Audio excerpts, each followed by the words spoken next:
할렐루야. 하나님께서 저 여러분들을 일으켜 세워주실 줄로 믿습니다. 여러분들 주님 손 붙잡고 일어서기를 주의 이름으로 간절히 축복합니다.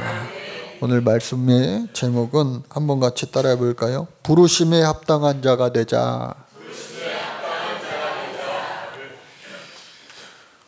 요즘 아이들을 통해서 제가 인사이트를 얻어요. 그 한마디 한마디 하는 거가 별거 아닌 우스갯소리 같은데도 이렇게 뒤돌아서서 제가 이렇게 곱씹어서 생각해 보면 막 이게 의미가 돼요. 물론 제가 막 의미를 부여하는 걸 수도 있지만 의미가 있어요. 어제도 초등학교 4학년짜리 남학생 예준이 있어요. 예준이가 시원이가 어저께 바빴습니다. 오전에는요 목회자 모임이 있어가지고 거기 따라갔다가 1시까지 자기가 중요한 약속이 있대, 미팅이 있대요. 그래서 제가 급히 또 나와가지고 앞에 모셔다 드렸어요. 학교 반 친구들 생일잔치가 있대요. 거기서 내려다 드리고 이제 교회로 왔어요. 그랬더니 예준이가 아니 얘 시원이 어디 갔니? 왜 안 오네요? 올 때가 됐는데 지났대요. 오늘은 시원이가 학교 친구들 생일 잔치가 있어서 거기 갔다 그러니까 예준이가 그래요? 시원이도 인싸였네요. 그래요. 인싸라고 하는 말이 뭐냐? 인사이더의 준말. 아웃사이더가 있고 인사이더가 있고. 그러니까 시원이가 그 학교 반에서 외톨이가 아니고 정말로 중심에 있는 핵심이었네요. 뭐 그런 뜻이에요. 그래서 제가 웃으면서 속으로 야 그러면 아싸인 줄 알았냐? 아웃사이더인 줄 알았냐? 예? 여러분 우리가 여러분들 가정에서 인싸가 되시기를 주의 이름으로 축복합니다. 밖에서요 아무리 큰 일을 막 하는 사람도요 집에 가서 외톨이면요 아유 찬밥이에요 찬밥. 예? 마음이 그냥 공허하고 뻥 뚫리는 거예요. 여러분들 가정에서 인싸가 되시고 또 교회에서도요 인싸가 되시기를 주의 이름으로 간절히 축복합니다. 교회는 하나님의 집이에요. 그리고 교회는요 예수 그리스도의 몸이다.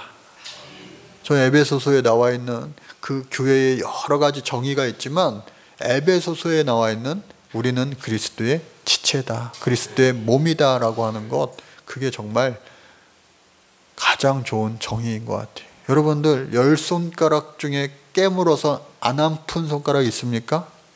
안 아픈 손가락은요 내 손가락이 아닌 거예요. 남의 손가락이기 때문에 깨물어도 안 아픈 거예요. 어느 손가락 하나 깨물어 안 아픈 것이 없어요. 특별히 오늘 이제 데살로니가 전서 첫 시간입니다. 전서가 마치고 후서의 첫 시간이에요. 후서. 그러니까 전서를 이렇게 5장에 걸쳐서, 물론 처음에는 한 장의 편지였지만 이 5장의 분량에 걸쳐서 바울이 이 데살로니가 교인들에게 편지를 써보냈어요. 지난주까지 우리가 전서를 한 장 한 장 살펴보았는데 가장 핵심적인 내용은 뭐냐? 임박한 종말론에 빠져서 오히려 신앙생활을 열심히 하는 것 같지만 큰 그림으로 봤을 때 여러분 숲에서 헤매지 마시기 바랍니다. 물론 숲에서 열심히 눈앞에 보이는 것들을 열심히 헤쳐야 될 때가 있어요. 그럼에도 불구하고 때로는 이렇게 주일날 안식을 얻는 이 날에 한 주간의 큰 그림을 보실 수 있는 기회가 되시기를 바랍니다. 한 주 동안 우리가 열심히 막 정신없이 살아가잖아요. 매일매일. 예? 눈 뜨고 집에 오면은 퇴근해서 잠잘 시간이고 정말 한 주간을 그렇게 살아갈 텐데 이 주일날만큼은요 말씀을 통하여 주님 주시는 큰 그림, 커다란 비전을 다시 한번 확인할 수 있는 그러한 시간이 되어야 되는 거예요. 그래서 이 사도 바울이 후서를 썼습니다. 후서를 이 당시에 쓸 때는 사람을 통해서 다 보내는 거예요. 사람. 오늘날 대통령 특사를 아무나 보내지 않습니다. 대통령 특사는요 내가 정말로 신뢰할 수 있는 사람, 아다르고 어다르려요. 말 한마디의 차이가 얼마나 의미가 달라지는지 몰라요. 예? 이따가도 나오겠지만 쉘이라고 하는 단어와 will이라고 하는 단어는요, 큰 차이가 있다고요. 예? 그것처럼 아다르고 어다른데 정말로 이 특사가 말 한마디 잘못하면요, 이 전하는 사람의 마음, 의도가 달라질 수 있다는 거예요. 그러니까 저도 이 설교 강단에서 선포하는 것이 얼마나 때로는 두렵고 떨리는 일인지 몰라요. 왜? 하나님의 말씀을 전하는데 아다르고 어다른데 제가 잘못 전할까 봐. 그러니까 저를 위해서 여러분들 기도를 많이 항상 해주시지만 앞으로도 계속 더하여 주시기를 바랍니다. 그래서 말씀을 전합니다. 하나님의 마음, 하나님의 말씀을 잘 전해야 되는데 이 사도 바울이 이제 자신의 제자를 통하여 이 편지를 보냈어요. 그 전설을 다 같이 전하고 같이 나누고 이른바 피드백을 가지고 돌아왔어요. 고린도로. 돌아왔는데 이 데살로니가 교인들이 여전히 신앙생활 잘하고 있는 거예요.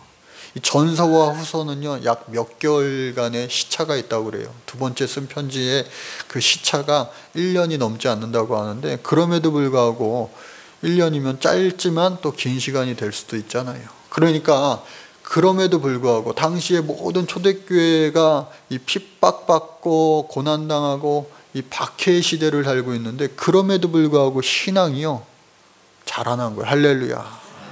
우리 성도님들, 제가 제일 기쁠 때가 뭔지 아세요? 신앙이 자라날 때. 다시 봤더니 신앙이 이렇게 놀랍게 성장했구나. 우리 민영이 지금 없는데, 민영이가 어저께 이렇게 길을 가다가 제가 맨 앞장서서 갔어요. 우리 교인들 아실 거예요. 제가 항상 앞장서서 갑니다. 길 안내를 하니까. 그런데 가다가 제 생각이 바뀌어가지고, 야, 뒤로 돌아가. 뒤로 가자, 뒤로. 그랬더니 뒤에 처져 있던 민영이가 기뻤나 봐요. 왜? 맨 뒤에였는데 맨 앞 사람이 되었으니까. 그러면서 저한테, 목사님, 뒤로 돌아가, 이 말씀을 부흥회 때 강사 목사님이 하신 거잖아요. 이야, 제가 은혜가 되더라고요. 은혜가. 이 아이가 그것을 잘 듣고 있었구나. 말씀을 잘 듣고 있었구나. 그러니까 이야, 좋다. 얘 믿음이 이만큼, 키도 많이 컸지만 믿음도 이만큼 자랐구나. 그래야 목자의 심정, 하나님의 심정은 마치 이 사도 바울의 고백처럼 성도들의 믿음의 분량이 자랄 때에 하나님은요, 다른 것보다 더 많이 기뻐하실 줄로 믿습니다. 또 뿐만 아니라 이 데살로니가 교회의 교인들끼리요, 서로 사랑함이 컸는데 여전히 그 사랑함이 크다는 거예요. 여러분들, 가끔 가다가 이제 제가 밖에 있다가 집에 들어가요. 그러면 집에 들어가면은 이 큰딸, 작은아들 둘이 있잖아요. 그러면은 들어가자마자 속상할 때가 언제인지 아세요? 싸우고 있을 때. 문 열었는데 싸우고 있어. 야, WWF라고 아세요? 프로레슬링을 하고 있는 거예요, 둘이. 이거는요, 실전이에요, 실전. 가짜가 아니에요, 연기도 아니에요. 막 속상해요, 속상해. 그런데 어젯밤에는 설교 준비하다가 잠깐 올라갔더니 그 피로했던 것이 한꺼번에 그냥 다 풀려지는데, 이야, 요즘에 작은 아들이 좀 컸다고 숙제도 안 하려고 그러고 엄마가 공부 가르쳐주는 것도 잘 안 하려고 하는데, 누나가 이 가르치는 은사가 있어요, 얘가. 그래서 막 동생을 가르쳐주니까 다 쏙쏙 받아들이는 거예요. 책상을 피고 둘이 앉아가지고 마치 1:1 과외 선생님이 과외하듯이 막 이렇게, 이거는 이렇게 되는 거야, 잘 생각해봐 막 하면서 조근조근 설명을 해주니까, 알겠어? 그러니까 응, 알겠어. 이야, 문을 여는 순간 제 기분이 너무나도 좋은 거예요. 좋은 거예요. 이처럼 부모의 마음은 이 자녀들이 오손도손 평화롭게 서로 사랑하며 아껴주며 사는 것을 볼 때 얼마나 흐뭇합니까? 그래, 하나님은 어떻게 해요? 믿음이 자라는 것과 그리고 성도들 간에 서로 사랑하는 것, 이 두 가지를 기뻐하실 텐데 사도 바울이 그것을 가지고 데살로니가 교인들을 칭찬하셨다라고 하는 거예요. 뿐만 아니라 더 나아가 다른 교회의 모범이 될 정도로 너희는 정말 자랑스럽다, 그렇게까지 표현을 하고 있습니다. 여러분, 제 친구 어느 목사님이 청장년들 한 100명 이렇게 수련회를 같이 했대요. 청장년들만, 그러니까 젊은 사람들이죠. 그 청장년들이랑 같이 여러 가지 프로그램을 하면서, 지난번에 우리 교회에서도 성격 검사, 성격 유형 검사를 했는데 그 성격 유형 검사를 이렇게 했대요. 그러니까 12가지 성격의 유형대로 이렇게 구분이 된 거예요. 마치 예수님의 12 제자처럼 12그룹 소그룹으로 쫙 나눠졌습니다. 이 목사님도 자기도 이제 외부 강사, 전문 강사가 왔으니까 이 교인들이랑 같이 섞여서 이렇게 한 거예요. 그러니까 12그룹으로 자신의 그 설문지, 조사지를 통해서 12그룹으로 딱 나눠졌는데, 이 12그룹, 이 목사님이 속한 그룹에서 이제 강사님이 미션을 주는 거예요. 어느 한 가지 주제를 가지고 토의를 해봐라.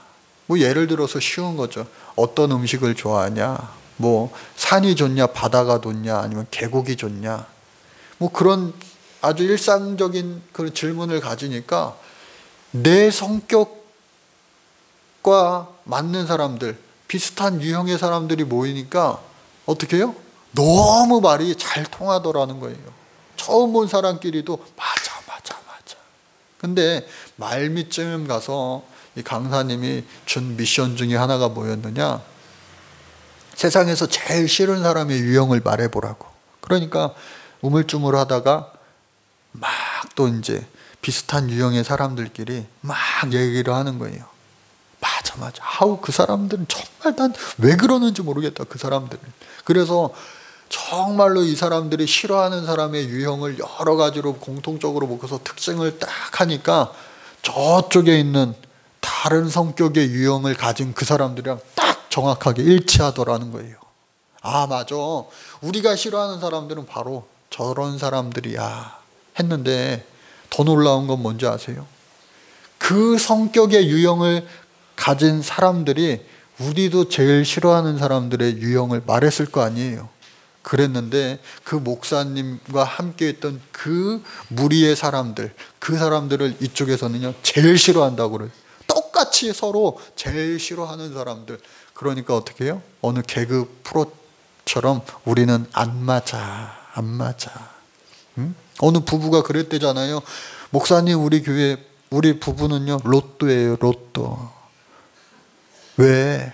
그렇게 좋아요? 아니요, 절대로 안 맞아요. 하나도 안 맞아요. 정말 그냥 안 맞아.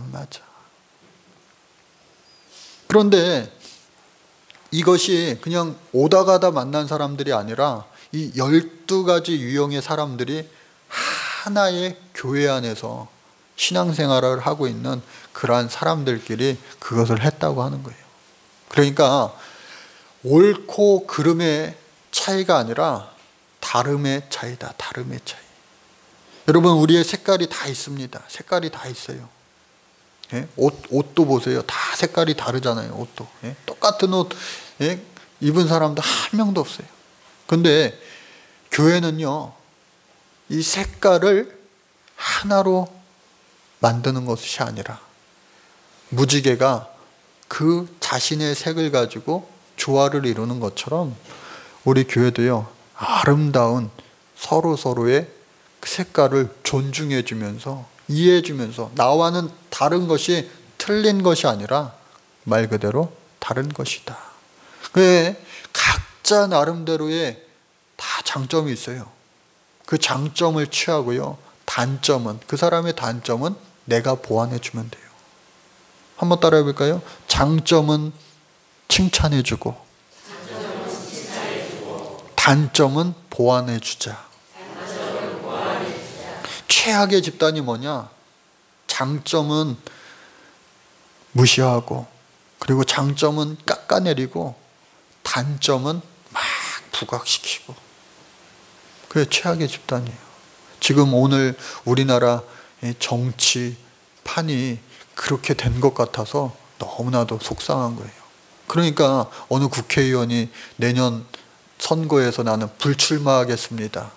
이 정치판을 바꾸려고 정치판에 들어왔는데 도저히 들어와 보니까 내가 할 수 있는 것이 아무것도 없어서 나는 내년 총선에 불출마합니다 했더니 그때는 칭찬하더라고요. 양쪽에서 여야 의원 할 것 없이. 왜? 경쟁자가 아니니까. 여러분, 하나님 안에서 우리 모두가 서로 세상에서는 얼마나 경쟁사회에 우리가 살고 있어요. 예? 1등부터 100등까지 등수매기는 서열, 예? 그러한 구조 속에서 얼마나 우리가 상실감과 또 많은 스트레스를 받으면서 사냐고요. 그러나 우리 하나님께서는요, 저와 여러분들을 형제 자매로, 그리고 예수 그리스도의 한 몸으로 저와 여러분들을요 묶어주셨어요. 제가 아프면요, 여러분들이 아유 목사님 왜 아파요? 왜 힘드세요? 막 위로해주고 격려해주는 분들이 많아요. 여러분들 가운데 목사님 아프세요? 예, 쉬세요. 평생 쉬세요 그냥. 그런 분은 한 분도 없다고요. 그러면은요 제 마음이 얼마나 무너지겠냐고요. 저와 여러분들도 마찬가지예요. 그러나 그것을 표현하는 거에 있어서 어떻게 해요? 다를 수 있다는 거예요. 다를 수 있다는 거예요. 야, 제 어느 목사님 이렇게 대담하는 거를 봤는데, 저기 충청도에서 목회하는 목사님인데, 참 이 충청도 사투리가 참 뭐 그런 게 있어요. 하여튼 말로 표현 안 되는. 기분이 안 좋은데 그것을 표현하는 것이 참 이게, 그러니까 예를 들어서 핸드폰 장사를 합니다. 이 중고 핸드폰 저 벼룩시장에 이제 갖다 내다 팔아요. 여기가 충청도라고 하면, 아 이거 중고니까 10,000원에 주세요. 10,000원에. 그러면은 이 파는 사람이 충청도에 뭐라 그래요? 냅둬요. 우리 개나 갖다 주지 뭐. 그런다는 거예요. 예? 뭐 그냥 뭐 흥정 자체를 안 하는 거예요. 무서운 거예요, 이 충청도 사람들이. 예? 저 충청도 피가 흐르고 있어요. 예? 여러분, 그래서 오늘 이 후서의 말씀 보니까, 아하, 전서를 쓰고 나서 칭찬해주고 또 종말에 대한 잘못된 그 인식을 바꿔주기 위하여 썼는데, 오히려 이거를 주님의 날이 정말로 도적과 같이 언제 이를지 모른다, 그 말 한마디만 가지고, 아 봐봐 사도 바울도 이렇게 말씀하시잖아. 전체적인 맥락 큰 그림은 보지 못하고 그거 말 하나 딱 뽑아가지고, 맞아, 그러니까 우리가 더 기도만 하면서 아유 씨 뿌리지 마. 열매 맺기 전에 예수님 오실 텐데 언제 오실지 몰라. 야 잠도 자지 마. 야 커피 먹고 오늘 밤새, 오늘 밤에 오실지도 몰라. 그러면서 너무나 생활이 무질서하게 갔다라고 하는 거예요. 그러니까 사도 바울이 참 좋아요. 믿음이 자라고 서로 사랑하고, 그리고 환난과 핍박 속에도 믿음을 지켜나가고. 우리 연세 많으신 우리 집사님들, 권사님들 때로는 막 정말로 힘들어 하시면서 교회에 꾸역꾸역 오실 때가 있어요. 꾸역꾸역 말 그 표현 그대로 막 오실 때가 있어요.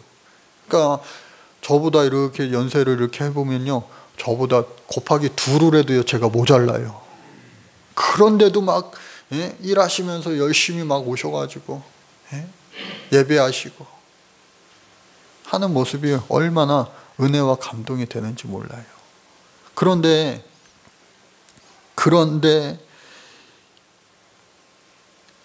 우리 모두가 신앙생활 하는데 그 고난, 환난, 핍박을 이기면서 함에도 불구하고 이해하지 못하고 오해한다면 그 공로가 다 말짱 도루묵이 되기가 쉬워요. 다 잘하면서도 한순간에, 그냥 한순간에. 그래서 저와 여러분들 모두가 이 사도 바울이 이제 전서를 통해서 우리가 은혜를 받았고 이제 후서를 통하여서 은혜를 받는데 이렇게 칭찬받았다. 그리고 처음 시작할 때 1절의 말씀에 보니까 바울과 실루아노와 디모데가 편지를 쓴다, 그렇게 되어 있어요. 바울과 실루아노, 디모데. 바울과 디모데는 우리에게 익숙한데 실루아노는 조금 어색해요. 누구지? 우리가 잘 아는 실라입니다. 바울과 실라. 빌립보 감옥에서 같이 사도 바울과 감옥에 갇혀서 같이 찬양하고 같이 기도하고 할 때에 옥문이 열려지는 경험을 같이 했던 사람. 바울과 실라. 그러니까 유대식의 이름이 실라고요. 그리고 이 로마식으로 부를 때에 바로 실루아노가 되는 거예요. 똑같은 동일인. 이 세 사람이 정말로 2차 전도 여행 때에 얼마나 정말로 상대방의 몸을 내 몸이라 여기면서 서로 아껴가면서 선교여행에 임했는지 몰라요. 여러분, 신앙생활하면서요, 이 동역자의 축복을 받으시기를 바랍니다. 나를 위해서 정말로 눈물 뿌려 기도해 줄 사람이 누군가. 세상 사람들은 그렇게 말하잖아요. 내가 죽으면, 내가 관 속에 들어가면 내 장례식장에 와가지고 정말로 눈물을 흘려서 눈물을 흘릴 사람이 누군가. 나이가 이렇게 더 먹을수록 내 주위에 그런 사람이 하나도 없다라는 거예요. 우리 예수 믿는 사람은 살아있는 동안에라도, 살아있는 동안에 서로를 위하여 내일처럼 기도하고 나를 위하여 정말로 눈물 뿌려가면서 밤새 기도해 줄 사람이 과연 나에게 있는가?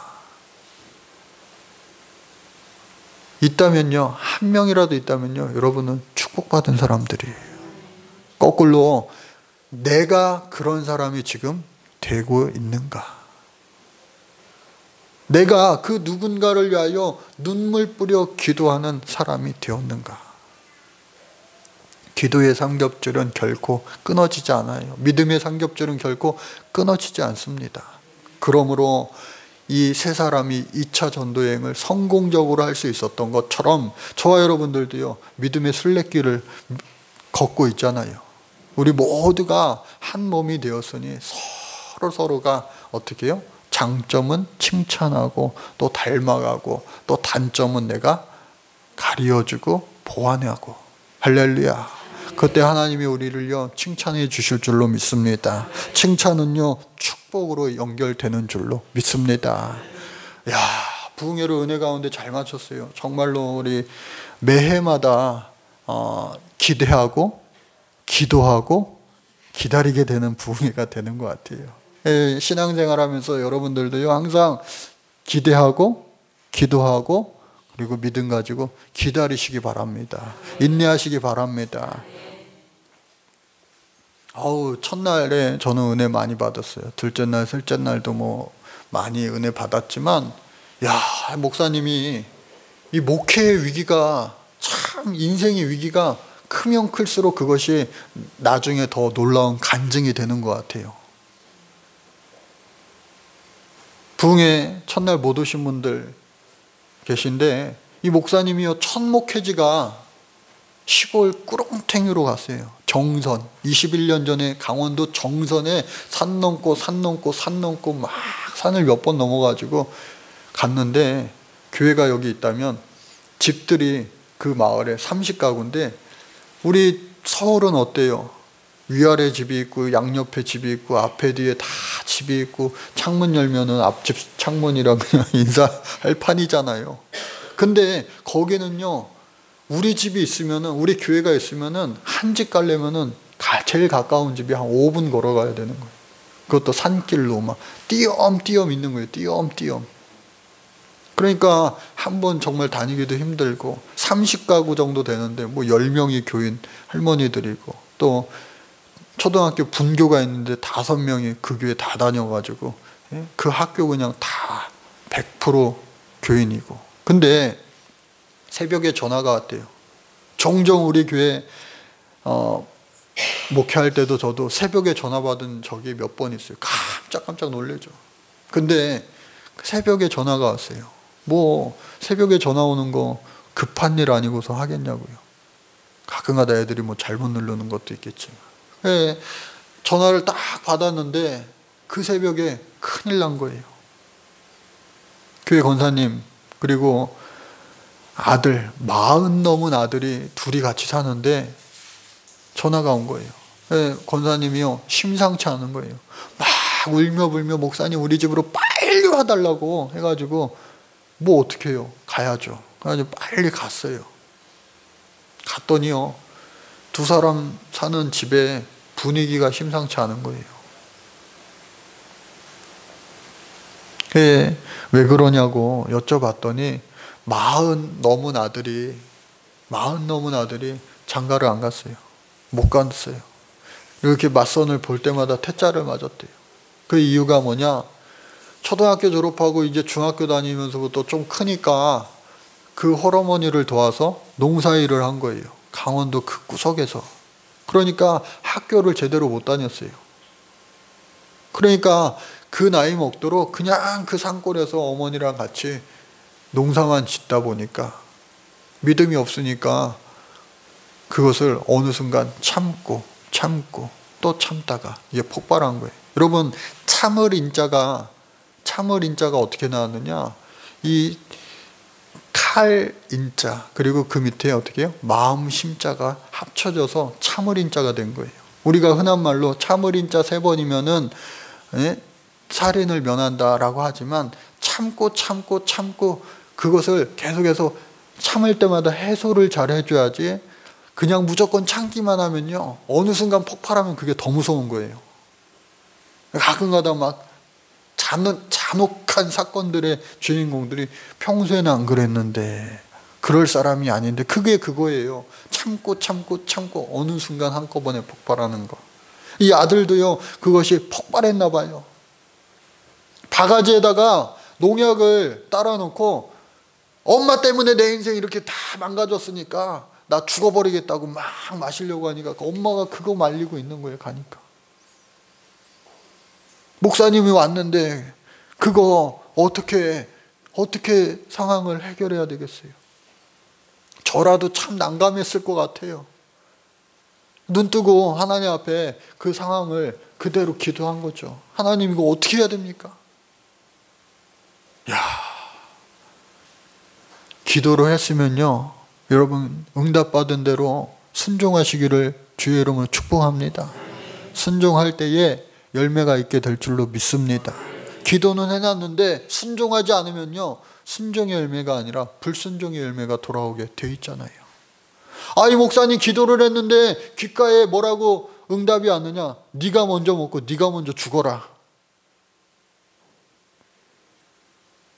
하나님 제가 잘못 들었으니까 다시 한번요. 네가 그거 먹고 네가 먼저 죽어라. 차라리 네가 다 마셔가지고 그 사람 못 마시게 해라.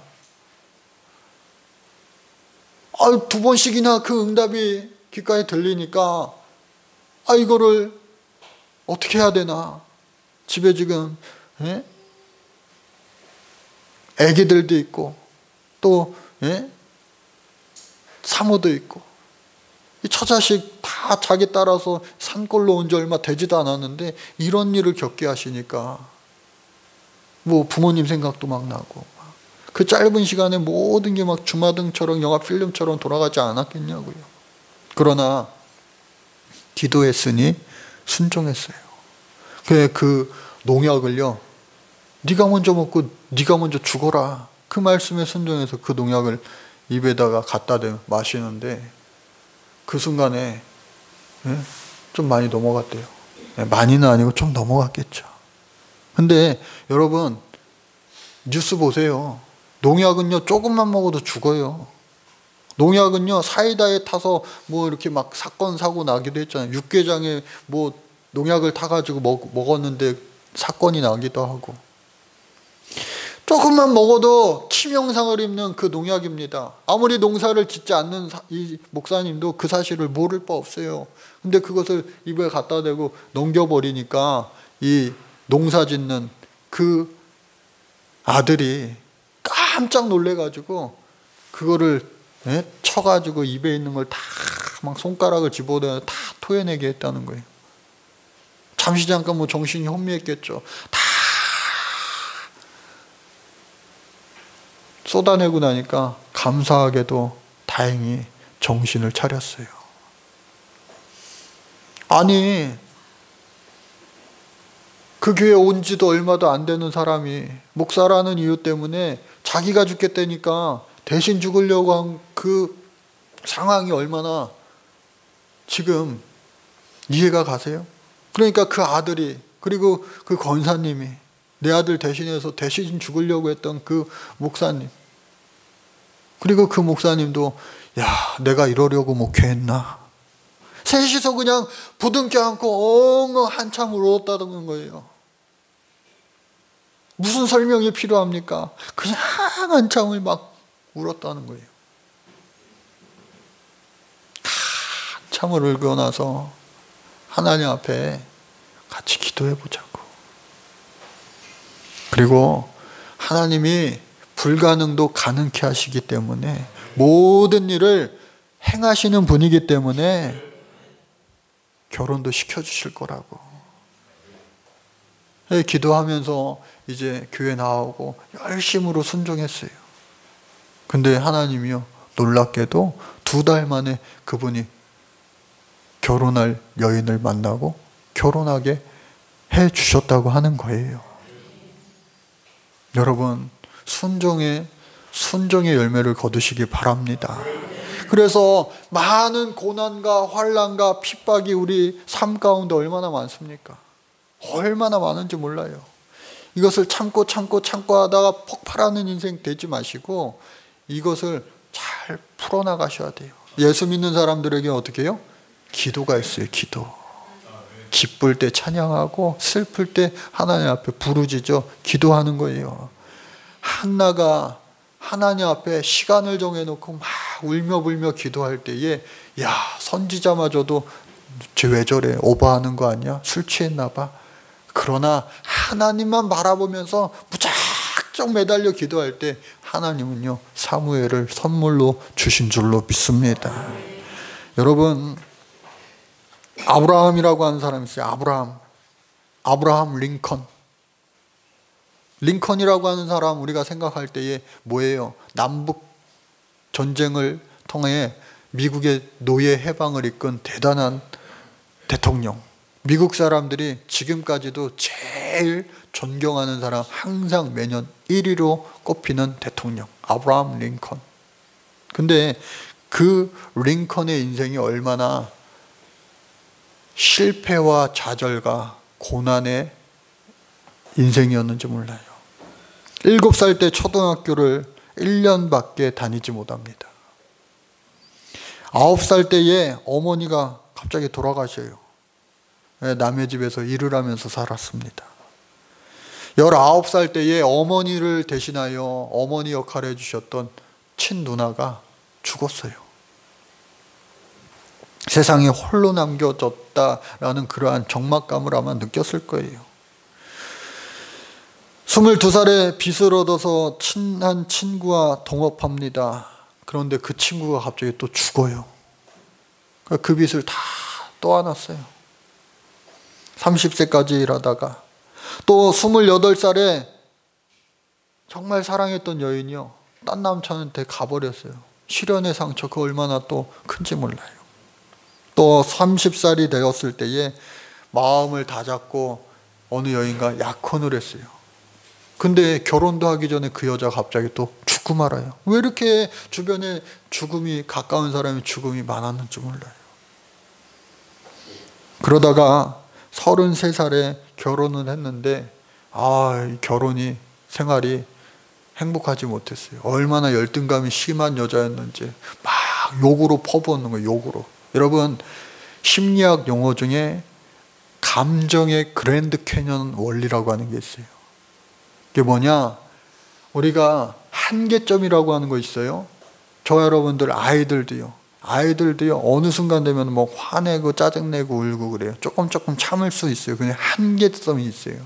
그 한계선을 우리가 어른이 될수록 조금씩 올리는데, 어른들도 그 한계선을 넘어버리면 이제 폭발하는 거예요.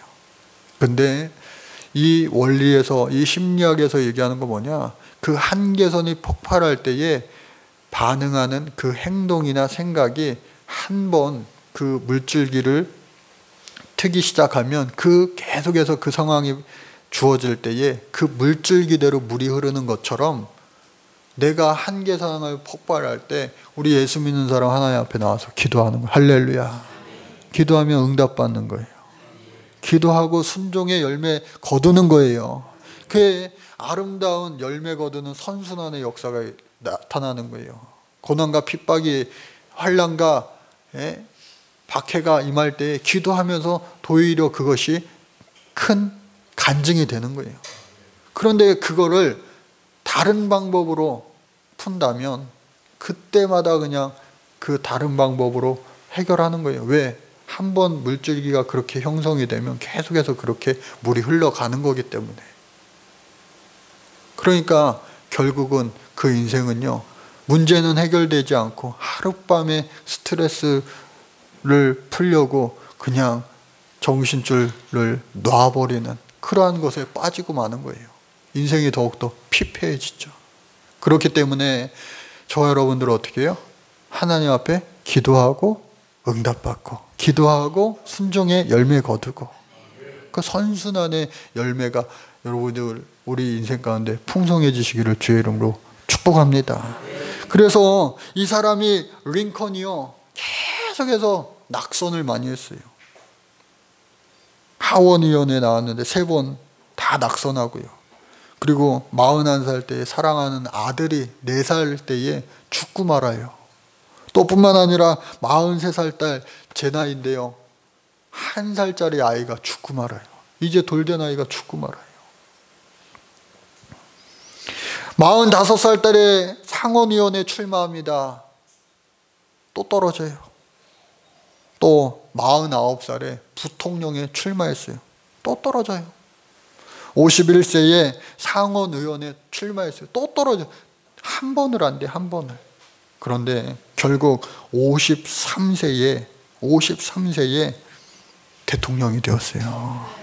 다 떨어졌지만 그래도 대통령이 됐어요. 묻습니다. 많은 사람들이. 어떻게 그렇게 많은 고난과 역경, 환난을 이길 수가 있었습니까? 그때에 자신의 삶의 그 유대인 경구가 있죠. 이 또한 지나가리라. This too shall pass away. 이 또한 지나가리라. 아까 will은요, 의지가 있어서 그냥 지나가게 하는 거예요, 억지로. 그러나 shall은 뭐예요? 시간이 지나면 이 또한 지나가리라. 여러분, 내가 지금 좀 괜찮아요? 잘 모든 게 술술 풀리세요? 교만하지 마시기 바랍니다. 그것 또한 지나가요. 내가 지금 힘든 골짜기에 와 있습니까? 하다 못해 그냥 바닥을 뚫고 내려가서 지하 깊은 곳에 저 심해 바다 밑까지 내려가 있어요. 해저 터널에 막 어둠 속에서 헤매고 있어요. 물고기 뱃속에서도 다시 살아나게 하시는 우리 하나님의 놀라운 능력을 여러분 잊지 마시기 바랍니다. 우리 주님이요, 다시 저와 여러분들을 일으켜 세워주실 줄로 믿습니다. 그리하여 우리 주님께서 오늘 본문 말씀 제목처럼 부르심에 합당한 자가 되기 위하여 우리가 하루하루 그냥 그저 좀 힘들고 어려워도 그것을 이겨내는 방법은 어떻게 해요? 기도하는 거예요. 그리고 말씀을 통해서 위로받는 거예요. 다른 방법이 뭐가 있겠습니까? 말씀과 기도와 찬양으로 계속해서 주님 주시는 위로함을 얻어 하나님이 말씀하실 때, 깨닫게 하실 때 그 순간을 놓치지 말고 순종하며 순종의 열매를 거둔다면 이 목사님, 이야, 간증 있잖아요. 어떤 목사님들 많이 있겠지만 그 목사님 한마디면 정리될 것 같아요. 농약 마셔봤어요? 예? 야, 거여동에 농사를 안 지어서 다행이에요. 예?